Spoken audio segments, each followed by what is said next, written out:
Mari berdoa. Kami bersyukur ya Allah, kami boleh bersekutu, memuji dan memuliakan nama-Mu. Dan sebentar kami akan membaca sebagian dari firman-Mu, biarlah Roh Kudus-Mu menguasai kami, sehingga kami boleh mendengar dengan baik, memahami firman-Mu, dan juga menjadi pelaku firman dalam kehidupan kami. Ajari kami ya Allah, karena kami siap mendengarkan, dan kiranya damai sejahtera-Mu yang melampaui segala akal akan memelihara hati dan pikiran kami dalam Kristus Yesus. Amin.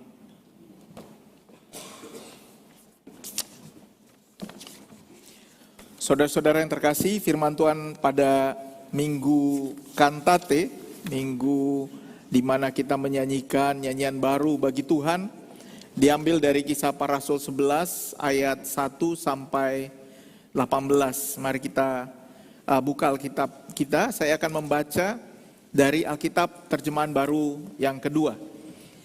Kisah Para Rasul 11 ayat 1 sampai 18.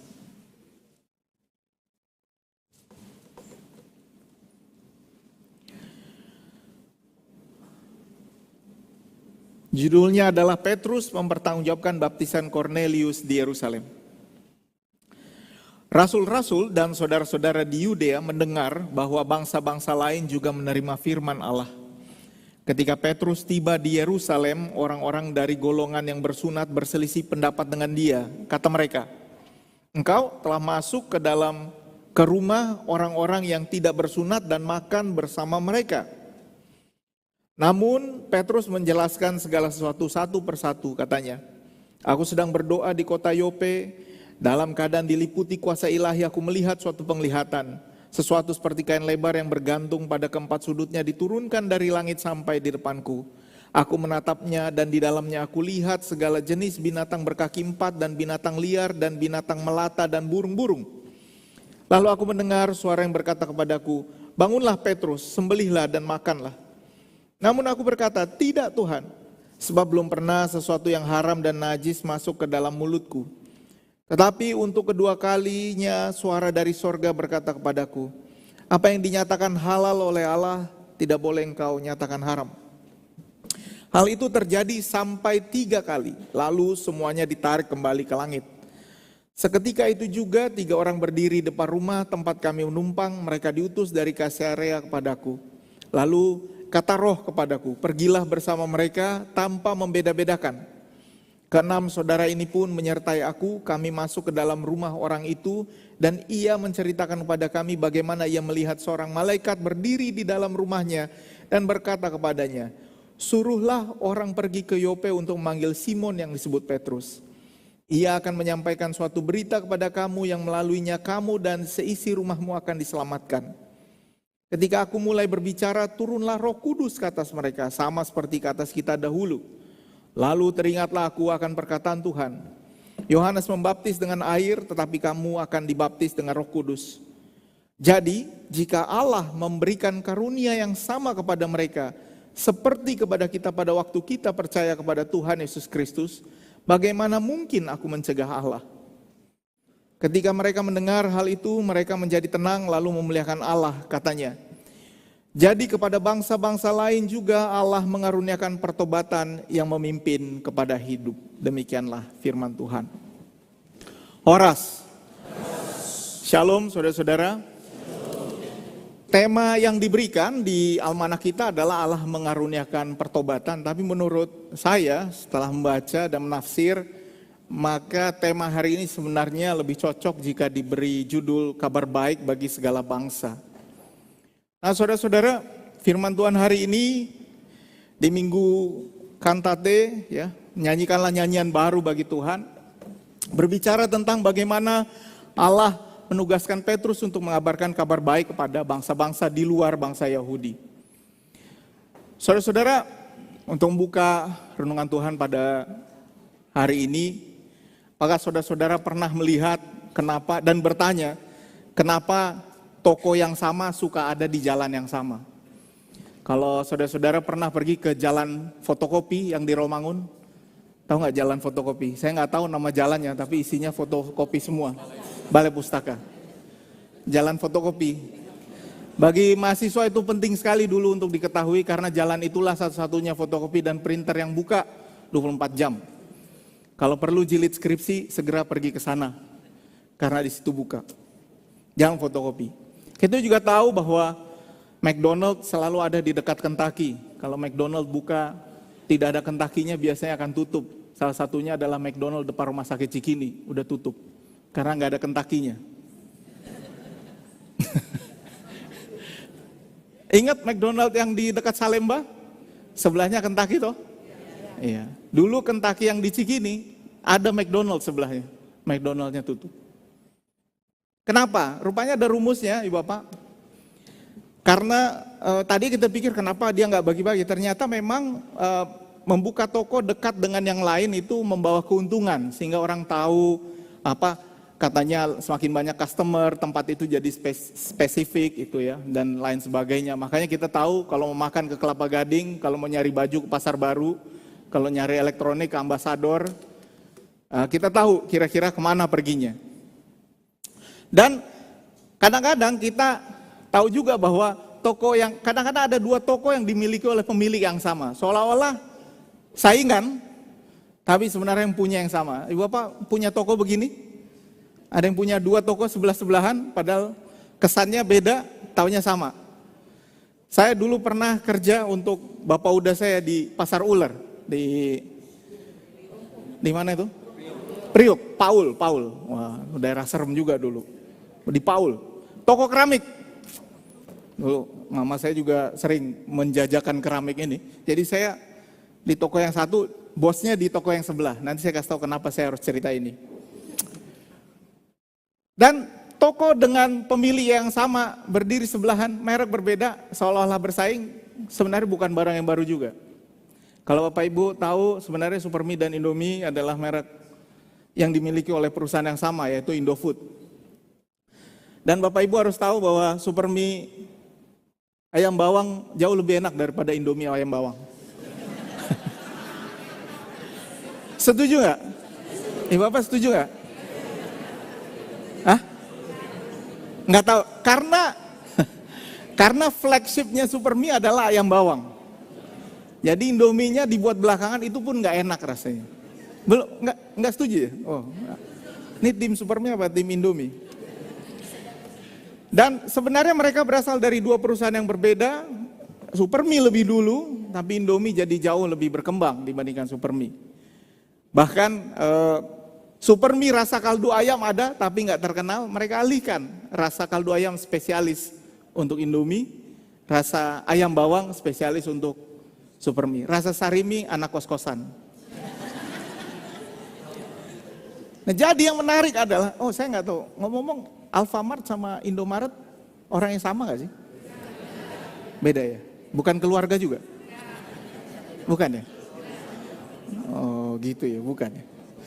Nah kembali lagi ke toko keramik tadi.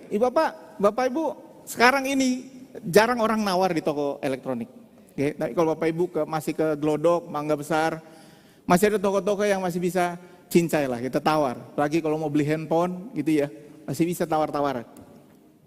Nah, kenapa ada dua toko sebelahan, pemiliknya sama, seolah-olah nggak kenal? Nah yang sering terjadi adalah, pada waktu itu, ketika saya baru tahu ini, dari bapak udah saya, rupanya orang Tiongkok udah sering menggunakan metode ini. Jadi dia menciptakan ilusi bahwa seolah-olah toko dia lebih murah.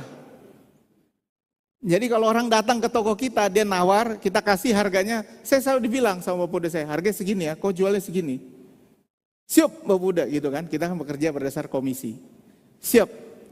Tapi saya waktu itu agak kesal karena setiap kali orang nanya ke saya lalu ke toko sebelah, nggak pernah jadi beli di saya. Jadi selidik punya selidik, barangnya kan sama. Selidik punya selidik karena yang sebelah yang jaga bapak udah, dia selalu kasih harga lebih murah. Saya kesel waktu itu. Kok dia kasih harga lebih murah? Tapi saya sebagai pegawai tidak berani memberi harga lebih murah. Pemilik toko selalu berani membeli harga lebih baik. Makanya Bapak Ibu kalau ke hotel nawar gitu misalnya, ngomongnya bukan sama pegawai, ngomongnya langsung sama manajer marketing. Lu bisa kasih harga lebih murah? I.O. perkawinan juga begitu. cari sama yang bosnya. Kalau yang sama di bawahnya, dia nggak berani karena dia berani kasih harga segitu, itu SOP-nya. Kemudian saya pikir-pikir, ternyata, Bapak, kalau cuma pegawai yang tidak mengerti filosofi perdagangannya, pasti dia tidak berani keluar dari label yang diberi kepada dia. Tapi kalau pemilik, Ibu Bapak, dia punya banyak pertimbangan. Kasih aja, nanti dia jadi teman kita. Kasih aja, ini orang baik kok. Kasih aja, kita mau kasih amal. Itu, keputusan itu tidak bisa diambil oleh pegawai. Yang bisa ambil keputusan itu adalah pemilik toko. Makanya komisi saya sedikit waktu itu. Sampai saya bilang sama Bapak Uda saya, sebenarnya harganya berapa Bapak Uda yang boleh saya kasih? Enggak, kau segitu aja, kata dia. Kau segitu aja. Jangan, kau segitu aja. Jadi orang memang akan beli di tokonya karena semua orang, saya dengar kemudian, toko sebelah lebih mahal dari ini yang lebih murah. Gitu dia, pinter dia. Jadi Bapak Ibu kalau punya toko harus 2. Bikin sebelahan, satu lebih mahal, pasti yang lebih murah jadi laku. Ini taktiknya.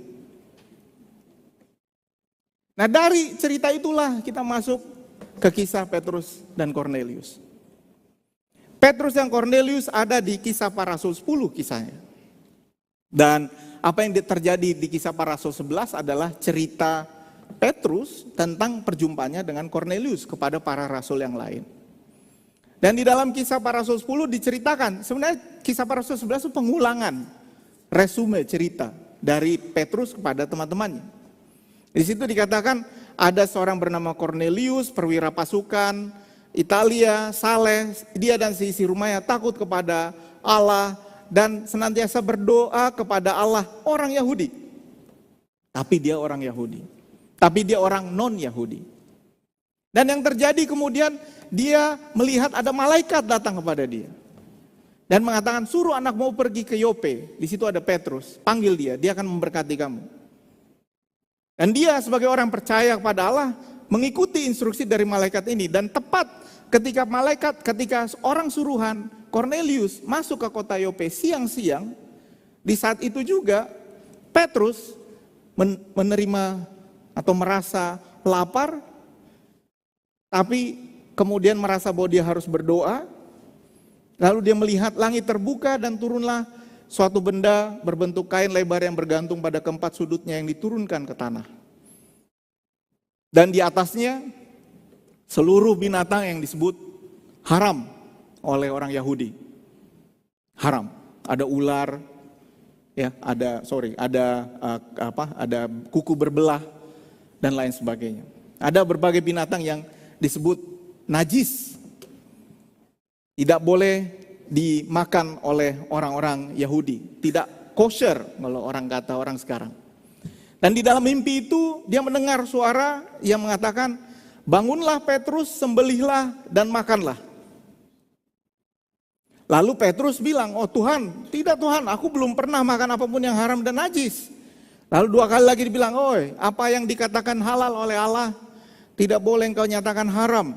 Sampai 3 kali peristiwa ini terjadi. Lalu dia bingung, semua binatang ini terangkat ke langit, begitu terangkat, orang suruhan Kornelius berdiri tepat di pintu rumahnya dan mengatakan, kami mencari Bapak, disuruh oleh Kornelius. Kornelius yang adalah orang asing, yang bagi orang Yahudi adalah mungkin kelas 2, terutama dalam penyembahan kepada Tuhan. Kemudian dia melihat itu, lalu dia katakan, ada apa? Bangunlah, kamu ikutlah orang ini. Dia mendengar suara roh itu, lalu dia pergi bersama dengan orang-orang suruhan Kornelius, bersama dengan beberapa orang Kristen lainnya. Lalu mereka sampai di Kaisaria. Lalu kemudian ketika dia bertemu dengan Kornelius, yang terjadi adalah di ayat 25, Kisah Para Rasul 10 ayat 25, ketika Petrus masuk, datanglah Kornelius menyambutnya, ia sujud di depan kaki Petrus dan menyembahnya. Kornelius merasa bersyukur ketemu dengan Petrus, Lalu setelah dia lihat ini semua, sempat Petrus mengatakan, kamu tahu betapa kerasnya larangan bagi seorang Yahudi untuk bergaul dan berkunjung kepada orang-orang bukan Yahudi. Dia bilang seperti itu, karena memang tidak boleh. Makanya nanti di kitab 1 Korintus ada perdebatan tentang makan makanan yang dikasih oleh orang yang bukan Kristen. Kalau kita datang ke rumah orang yang bukan Kristen, kita makan enggak? Itu ada dulu pertanyaannya, Ibu Bapak. Dulu ada pertanyaan itu. Sehingga ketika dia melihat ini semua baru dia paham, oh inilah dia. Sesungguhnya aku telah mengerti bahwa Allah tidak membedakan orang. Setiap orang dari bangsa manapun yang takut akan dia dan yang mengamalkan kebenaran berkenan kepadanya. Lalu kemudian dia sampaikan kepada orang Israel, memberitakan damai sejahtera oleh Yesus Kristus yang adalah Tuhan dari semua orang. Karena itu Roh Kudus, dia lihat ternyata datang juga untuk Kornelius dan keluarganya. Ketika dia membaptis Kornelius dan keluarganya, ngomong-ngomong Ibu Bapak, ini informasi FYI. Kalau orang berdebat soal apakah ada baptisan anak di dalam Alkitab, kalau ada perdebatan itu, maka salah satu teks yang menunjukkan bahwa ada pembaptisan anak di Alkitab adalah di Kisah Para Rasul 10 ini. Kornelius dan seluruh keluarganya, dengan usia Kornelius, pasti dia punya anak yang masih kecil. Dalam anak-anak yang masih kecil itu juga dibaptis. Sehingga tradisi kita tidak tertulis, tapi tercatat dalam sejarah seperti itu. Makanya ada baptisan anak. Jadi kalau saudara-saudara bertanya, kapan orang dibaptis anak-anak? Ini salah satu teksnya. Yang tidak dibilang, tapi yang dikatakan adalah ia dan seisi rumahnya. Gitu ya, saudara-saudara, jadi jangan ada keraguan. Kita lanjut lagi. Lalu ketika orang melihat, mereka tercengang bahwa Roh Kudus dicurahkan kepada bangsa-bangsa lain juga. Mereka kemudian mulai bergosip. Dan berita ini sampai kepada rekan-rekan Petrus, terutama dari golongan orang Yahudi. Lalu mereka mengatakan, engkau telah masuk ke dalam rumah orang-orang tidak bersunat dan makan bersama dengan mereka. Ini tuduhan. Tuduhan ini bukan tuduhan baru. Tuhan Yesus juga pernah mendengar ini ketika Tuhan Yesus pergi bersama orang pemungut cukai, ketika dia bersama dengan para perempuan pekerja seks. Orang-orang tahu bahwa Tuhan Yesus pergi bersama orang-orang ini. Tetapi ada satu karakter Petrus yang harus kita ingat. Petrus adalah hamba yang cerdas. Dia selalu lihat apa yang Yesus lakukan. Dan dia sudah lihat bahwa Tuhan Yesus ketika diprotes orang, kenapa Tuhan Yesus mau makan bersama dengan orang-orang berdosa ini? Tuhan Yesus bilang, dokter datang bukan untuk orang sehat. Dan dia juga pasti melihat ketika Tuhan Yesus menyembuhkan perempuan dari Sirofenesia. Ketika perempuan ini mengatakan, Tuhan tolong sembuhkan anakku. Lalu Tuhan Yesus bilang, bagaimana pantas seekor anjing memakan makanan yang diberikan untuk anak tuannya. Lalu dia bilang, Tuhan remah-remahnya juga boleh. Lalu Tuhan Yesus, besar imanmu, kau boleh diselamatkan. Perempuan yang sama sekali tidak ada hubungan dengan orang Yahudi pun disembuhkan oleh Tuhan Yesus. Anggota keluarganya. Dan karena itu, Kisah Para Rasul 11 adalah isi tentang bagaimana Petrus bercerita apa yang terjadi dalam dirinya dan Kornelius. Dan satu indikator yang penting saudara-saudara yang kemudian dikatakan oleh Kornelius adalah ini.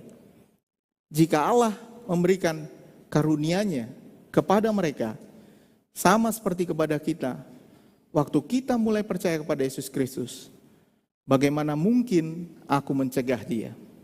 Terjemahan baru agak sedikit berbeda, dia mengatakan seperti ini.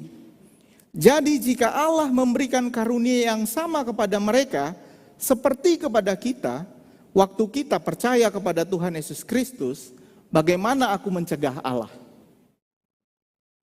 Kalau orang bertanya, kok orang yang gak pantas ini kau kasih keselamatan juga, memangnya apa hakmu? Lalu dia bilang, kalau dia mendapat karunia yang sama, seperti waktu kita jadi percaya, kok kamu larang saya untuk pergi ke dia?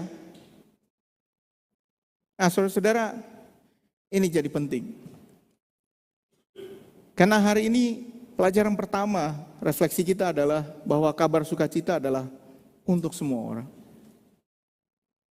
Untuk semua orang. seperti refleksi Petrus, di saat itulah dia baru merenung. Bahwa Allah tidak membedakan orang. Saudara-saudara bisa bayangkan, dia sudah berjalan bersama Tuhan Yesus, baru di situ dia paham Allah tidak membedakan orang. Karena bagi dia bangsanya lebih dikjaya dibandingkan bangsa-bangsa lain. Bahkan bangsa-bangsa lain tidak layak menerima keselamatan. Hanya kami orang yang paling benar. Dan itu juga menjadi refleksi bagi kita, karena apakah kita sekarang sedang membatasi kabar keselamatan kepada kelompok-kelompok lain? Apakah ada di kepala kita kelompok yang mungkin tidak layak lagi diselamatkan? Dan saudara-saudara, itu sebabnya gereja-gereja juga terbagi dan terpecah berdasarkan denominasi, berdasarkan aliran. Kadang-kadang kita yang menciptakan pembatasan itu. Kasih Allah melampaui pembatasan manusia dalam karunia pertobatan. Tetapi kasih Allah yang tak terbatas ini, justru menurut Barack Obama, Sunday morning is the most segregated hour of American life. Of course, every Sunday morning. The most segregated hours. Jam di mana umat Kristen paling susah bersatu adalah hari Minggu. Bapak Ibu pernah kebaktian ke GKJ? Ada yang pernah ke GKJ? Nanti sore pendeta GPIB khotbah di kita. Tapi Bapak Ibu pernah ke GKJ? Kalau GKP agak lumayan, isinya orang Batak semua tuh GKP saya lihat sekarang. GKJ. Di sini ada yang bukan Batak, boleh angkat tangan yang bukan orang Batak? Puji Tuhan, ada. Ada yang bukan orang Batak? Yang dibatakkan kita anggaplah Batak ya. Itu kan Batak juga boleh lah, yang dibatakkan. Tapi yang bukan orang Batak ada, boleh angkat tangan, saya mau lihat aja. Apakah ada? Ada, puji Tuhan, tenang. Ada 2, 3, puji Tuhan. Itu Amang kan dibatakkan Amang. Gimana Amang itu? Di atas ada yang bukan Batak? Ada, puji Tuhan, tenang. Ada beberapa. Tapi saya rasa kalau ditanya di pukul 10, nggak ada kali ya.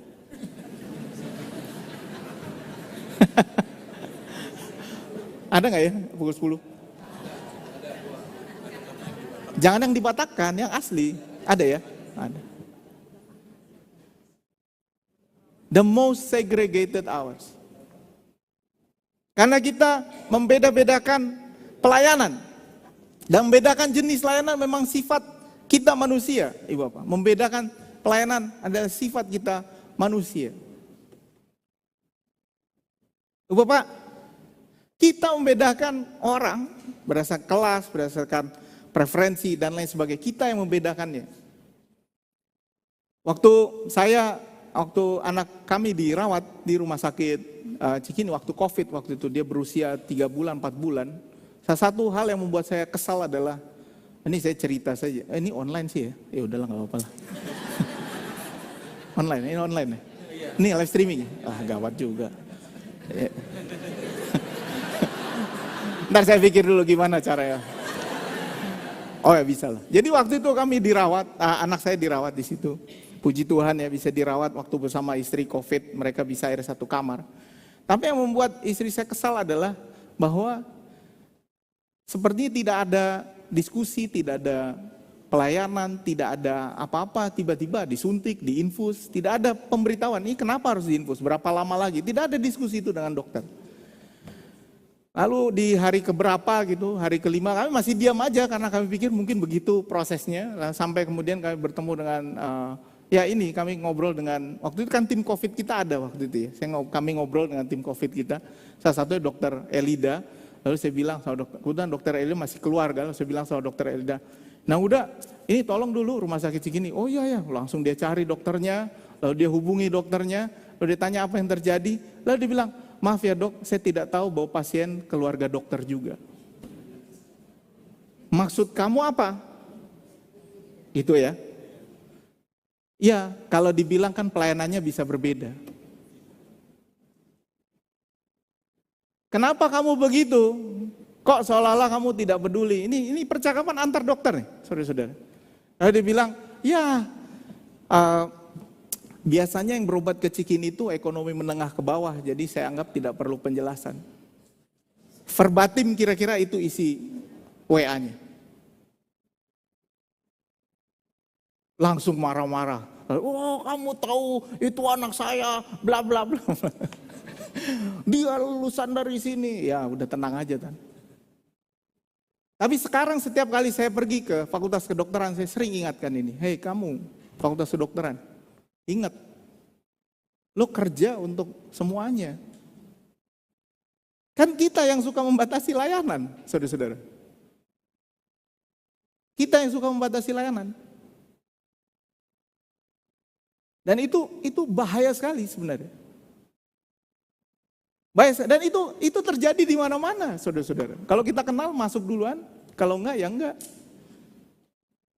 Tenang, gampang itu. Kalau di Indonesia ada filosofinya, kalau kita kenal bosnya, kita jadi bosnya. Pernah dengar filosofi itu, Bapak?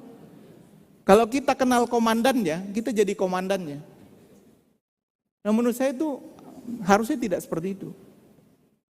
Harusnya tidak seperti itu. Dan ini kritik, membedakan tuh sifat kita memang. Dan pada saat ini kita ada di dunia yang sedang membeda-bedakan orang lain. Eropa dengan garis kanannya, saya pernah ceritakan juga di sini. Sekarang banyak sekali partai garis kanan yang menang. Dan sekarang bayangkan saudara-saudara, pembatasan apa yang sedang kita lakukan dalam gereja kita? Apakah kita sekarang sedang membatasi kelompok tertentu yang boleh masuk ke gereja kita? Apakah itu misalnya akses buat saudara-saudara kita dengan disabilitas? Atau orang-orang yang merasa kurang Batak? Atau orang-orang yang merasa dia tidak layak masuk ke sini? Mungkin saudara-saudara ada orang yang ekonomi yang menengah ke bawah yang takut ke KBP Menteng. Karena dia kira, ini bukan gereja saya. Mungkin saja.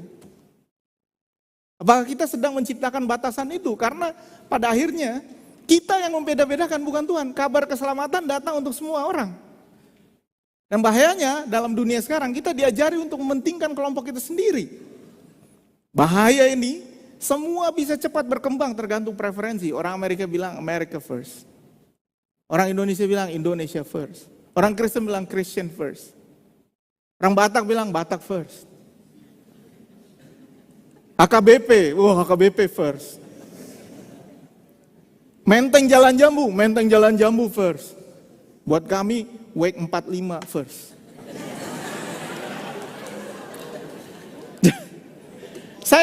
Saya mau kasih tahu ya Bapak.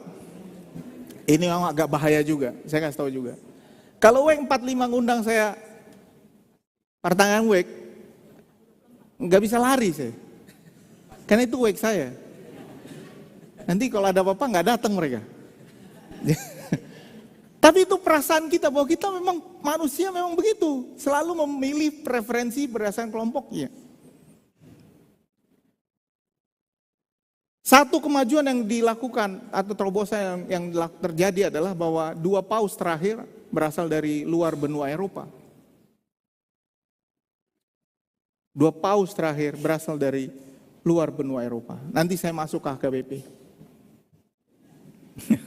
Tunggu, sabar. Karena itu kita sekarang masuk ke dalam refleksi nomor 2. Kalau Allah mau mencapai semua orang, maka pertanyaan berikutnya adalah bagaimana kita bisa mencapai bentuk pelayanan yang melampaui pembatasan manusia. Disinilah kisah yang saya ceritakan di awal tentang toko tadi masuk akal. Kenapa pegawai membatasi diskon? Karena pemilik toko lebih tahu apa yang dia tawarkan. Pegawainya belum tentu. Petrus ini pegawainya. Dia kira selama ini tokonya cuma buat orang Yahudi. Tapi bosnya sebenarnya ngasih diskon ke semua orang. Dia nggak ngerti. Tapi dia belajar. Sama seperti saya jadi asisten toko, saya lihat-lihat. Oh ada juga taktiknya. Kadang dia kasih begini, kadang dia kasih begini. Harganya pun nggak stabil, saudara-saudara. Kadang murah, kadang dimahalin. Saya nggak tahu. Karena itu, ini yang menjadi risiko kita. Pemilik toko membuat harga tertulis, lalu ada SOP-nya. Penjaga toko mengikuti SOP karena dia tidak tahu apa yang dikerjakannya, lalu dia berpatokan kepada SOP itu dan harganya. Hanya pemilik toko yang bisa melihat ada nilai lain dan memberi harga yang lebih baik. Tuhan membuat hukum Taurat. Hukum Taurat tertulis karena dia bingung, mungkin orang Israel tidak paham kalau tidak ditulis, sehingga ahli Taurat mengikuti SOP ini. Dan hanya SOP itu yang diikutinya. Dia tidak tahu intinya apa, dia ikuti SOP-nya. Makanya ketika Tuhan Yesus datang, karena dia Allah, dia tahu melampaui nilai itu. Dia tahu melampaui Taurat, dia tahu melampaui itu. Meskipun dia tidak menghapuskan, tapi dia bilang, bukan manusia untuk sabat, bukan itu. Dia tahu melampauinya. Karena itu ketika ada orang melarang dia untuk pergi mengunjungi orang-orang yang berdosa, itu tugas dia. Memang di SOP-nya ketulisannya beda. Tapi dia tahu bukan itu batasannya. Karena terjadi pembakuan seperti inilah saudara-saudara, sehingga gereja kita lama-lama bisa jadi kaku. Kaku. Oh, ini bukan cuma di gereja. Di kampus juga begitu. Ada aturan udah lama kita nggak ngerti kenapa ada aturan itu. Terus menerus diulangi. SOP-nya sama. Ketika tanya, kok ini ada aturannya? Walau alam, nobody knows. Sebagai contoh, saudara-saudara, bahasa Indonesia orang yang tinggal di Belanda lebih kolot daripada bahasa Indonesia kita. Kenapa? Karena mereka datang ke sana, dikasih SOP-nya, karena dia nggak tinggal sama kita, dia begitu aja bahasanya, baku, stop perkembangannya. Kita di sini sudah berkembang. Salah satu contoh ini masuk HKBP. Doa di agenda HKBP tidak bisa ditambah dan dikurangi. Kenapa? Ini kan SOP. Emang nggak boleh doanya beda? Gitu saudara-saudara. Jadi ini ketika kita memikirkan soal pembaruan gereja, KBP Menteng mau 70 tahun loh. Pikirkan hal-hal seperti ini. Jangan-jangan ada peraturan-peraturan yang kita buat membaku karena kita sebenarnya tidak tahu apa intinya. Dan orang yang tidak dekat dengan sang pemilik toko nggak tahu maksud pemilik tokonya apa. Dia jadi SOP pegawai aja.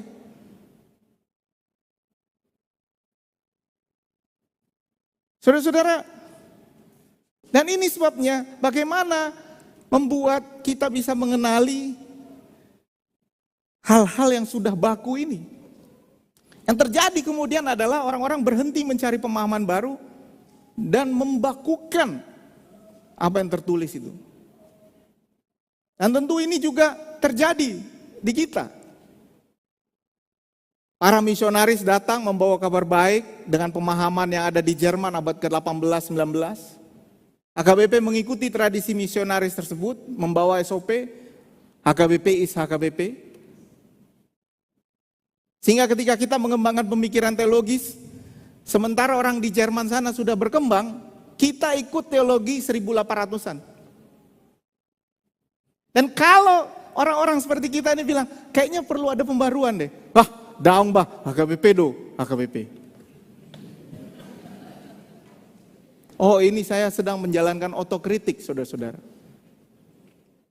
Saya sedang menjalankan otokritik. Persis karena kita tahu kenapa dia ada di sini.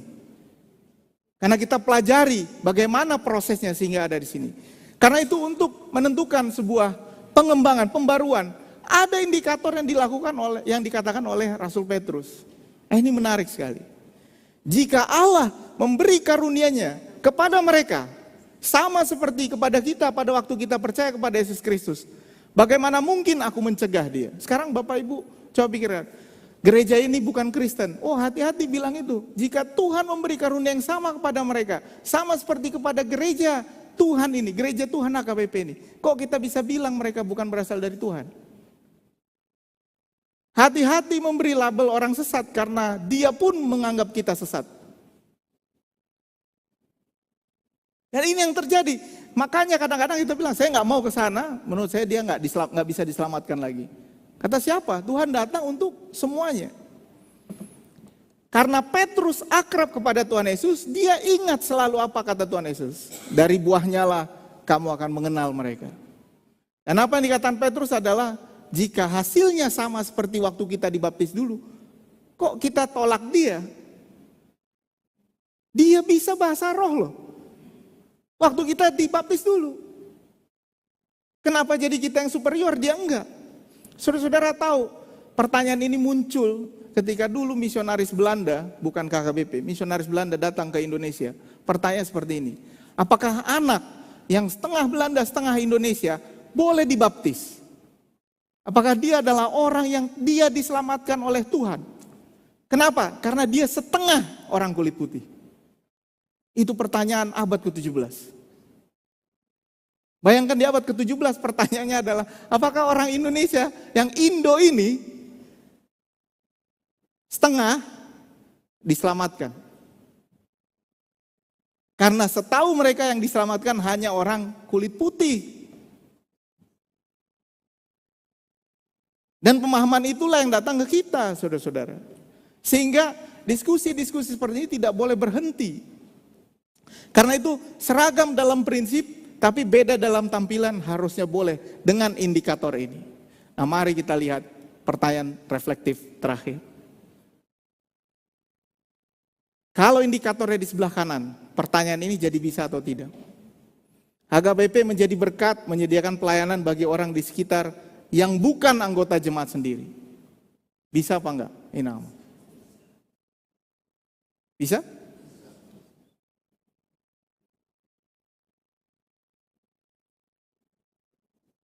Khotbah pakai AI saja.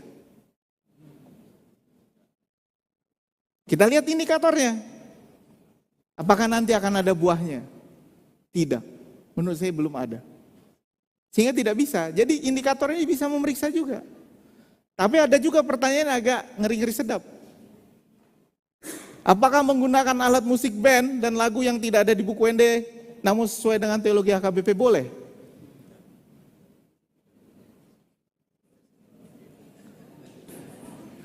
Warga HKBP Menteng, lihat indikatornya. Apa jawabmu?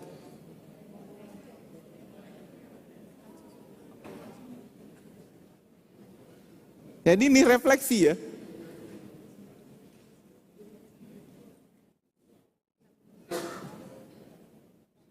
Kata siapa lagu ini?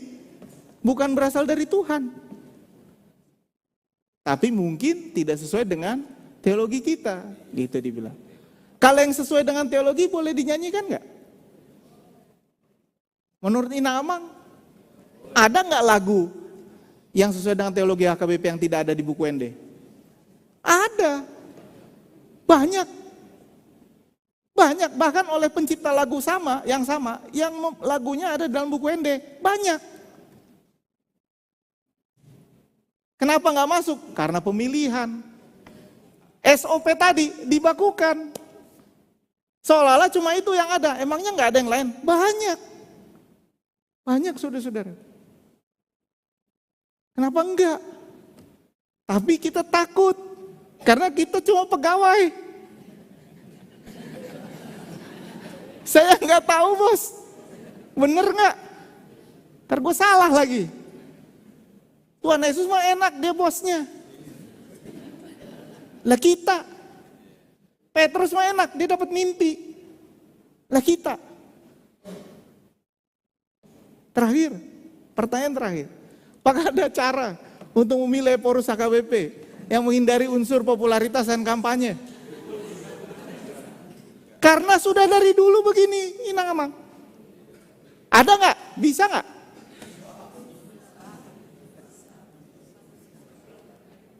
Inang mau pegawai atau pegawai yang dekat dengan bosnya?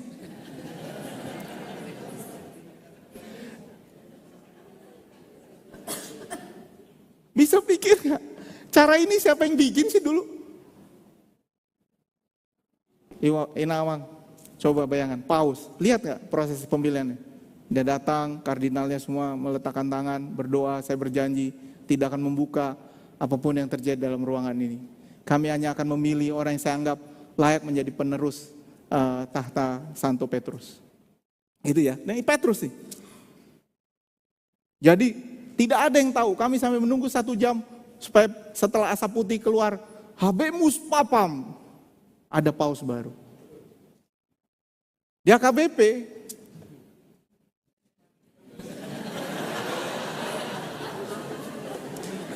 belum ada pengumuman resmi, udah datang WA, isi dona monang.